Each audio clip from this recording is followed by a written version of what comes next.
Hello hello hello hello hello बच्चों, क्या हाल चाल। कैसे चल रही है आप सबकी पढ़ाई। उम्मीद करते अच्छे होंगे, मस्त होंगे और अपने पढ़ाई में व्यस्त होंगे। मैं श्याम स्वागत करते हैं आप सभी का आपके अपने परिवार CMR ऑनलाइन क्लासेस में। तो कैसे हैं आप सब। आज का हमारा टॉपिक है साइंस क्लास 10th बायोलॉजी का ऑब्जेक्टिव क्वेश्चन, ठीक है, जो कि 100% संभावना रहेगी बोर्ड में आने की। ठीक है, चलिए हम लोग अपने टॉपिक की ओर बढ़ते हैं। हम सबका पहला क्वेश्चन है कि इनमें किसके द्वारा अमीबा में भोजन अंतर ग्रहण करता है। अमीबा जो भोजन ग्रहण करता है वो कूटपाद द्वारा ग्रहण करता है या परिवहन द्वारा या भोजन रसदानी द्वारा, केंद्रक द्वारा। तो अमीबा जो है कि कूटपाद द्वारा भोजन ग्रहण करता है, ऑप्शन नंबर ए। चलिए अगले प्रश्न की ओर चलते हैं। हमारा दूसरा प्रश्न है कि जठर ग्रंथि कहाँ पाई जाती है। जठर जो ग्रंथि होती है कहाँ पाई जाती है। आँख में, आग्नेयाशय में, यकृत में, आमाशय में। ये पाया जाता है किसमें, तो ये हमारा क्या आमाशय में पाया जाता है। ऑप्शन नंबर हो जाएगा डी। चलिए अगले प्रश्न की ओर चलते हैं। आज 30 क्वेश्चन कराएंगे हम।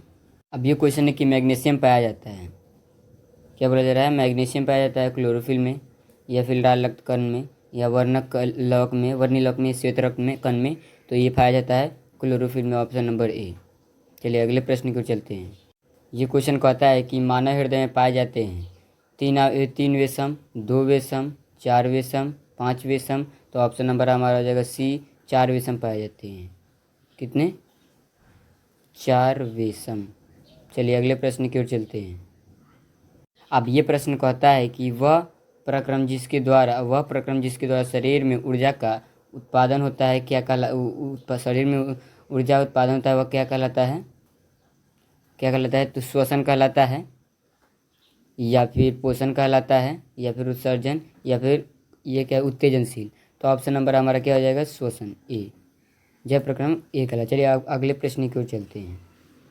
अब ये प्रश्न है कि कौन सी क्रिया सभी जीवों के लिए अनिवार्य है। प्रकाश संश्लेषण या फिर वाष्पोत्सर्जन या फिर श्वसन या फिर चलन। तो देखिए कौन सी क्रिया सभी जीव के लिए सबसे ज़्यादा अनिवार्य। प्रकाश संश्लेषण तो पेड़ पौधे में होता है तो वो उसके लिए चला जाएगा। वाष्पोत्सर्जन भी पेड़ पौधे में होते हैं।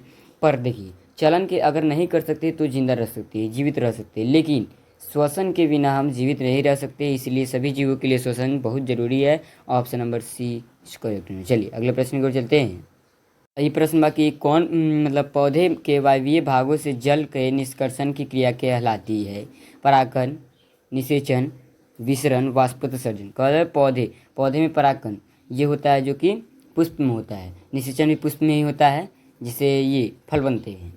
विसरण भी उसी में होता है। तो वाष्पोत्सर्जन हमारा हो जाएगा जो कि जल का निष्कर्षण इसी के द्वारा होता है। ऑप्शन नंबर हमारा हो जाएगा डी। चलिए अगले प्रश्न की ओर चलते हैं।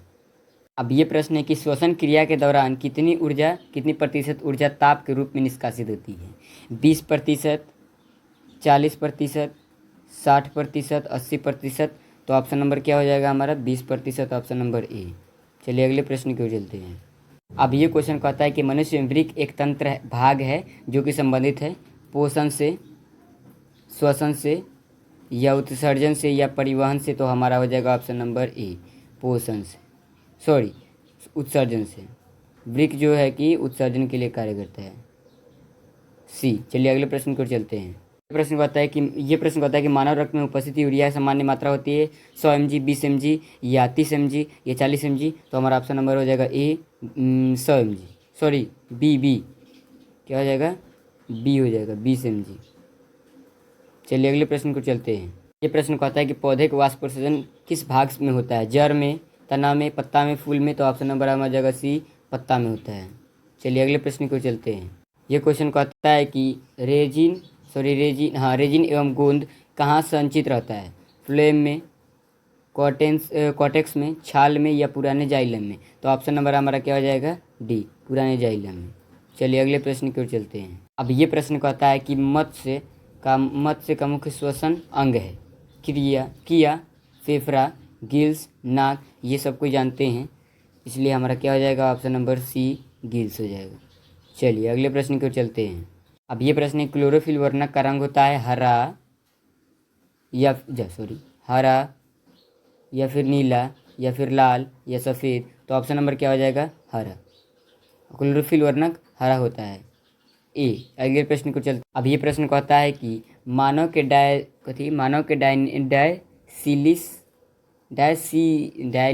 डायलिसिस थैली है। मानव में डायलिसिस थैली है। नेफ्रॉन क्या होता है? न्यूरॉन का होता है या फिर माइक्रोकॉन्ड्रिया, ये इनमें से कोई नहीं। तो ऑप्शन नंबर हमारा हो जाएगा ए, नेफ्रॉन। चलिए अगले प्रश्न की ओर चलते हैं। प्रश्न कहता है कि जीव में उपापचय क्रियाओं के संचालन के लिए निम्नलिखित में कौन आवश्यक होता है? ये होता है निरंतर ऊर्जा का आपूर्ति, या शरीर की वृद्धि, ये टूटे फूटे ऊतकों की मरम्मत, या इनमें सभी। तो ऑप्शन नंबर डी हो जाएगा। सभी की आवश्यकता होती है हमारे शरीर मतलब संचालन के लिए। चलिए ऑप्शन नंबर डी। अगले प्रश्न की ओर चलते हैं। जो थक कर भी न रुके वही बाजीगर होता है, जो झुके नहीं मुश्किल में वही सिकंदर होता है। सफलता इंतजार नहीं करती किसी की, हर पल को पकड़ना ही असली होनहार होता है। सफलता किसी की इंतजार नहीं करती है, आप सफलता का इंतजार करती है। और आप सफलता का इंतजार कर रहे हैं तो वो आपकी गलत फहमी है, भूल है। क्योंकि बिना मेहनत का कोई सफलता मिल नहीं सकता है। कोई भी आज तक कोई भी बड़ा आदमी बना है तो बिना मेहनत का कोई कुछ नहीं कर पाया है। इसलिए सफलता इंतज़ार नहीं करती, आप सफलता का इंतज़ार करते हैं। और आप करते हैं तो वो भी बड़ी भूल करते हैं। मेहनत सब कुछ है, मेहनत से ही आप सब कुछ पाइएगा। जितने ज़्यादा मेहनत कीजिएगा उतना ज़्यादा आपको मिलेगा। ठीक है, तो चलिए। दही के जमने में निम्नलिखित में कौन सी क्रिया होती है? अपघटन, प्रकाश संश्लेषण, किण्वन या उत्सर्जन। तो ऑप्शन नंबर हमारा क्या हो जाती है? ऑप्शन नंबर हो जाती है हमारी सी, किण्वन हो जाए। चलो अगले प्रश्न की ओर चल ले।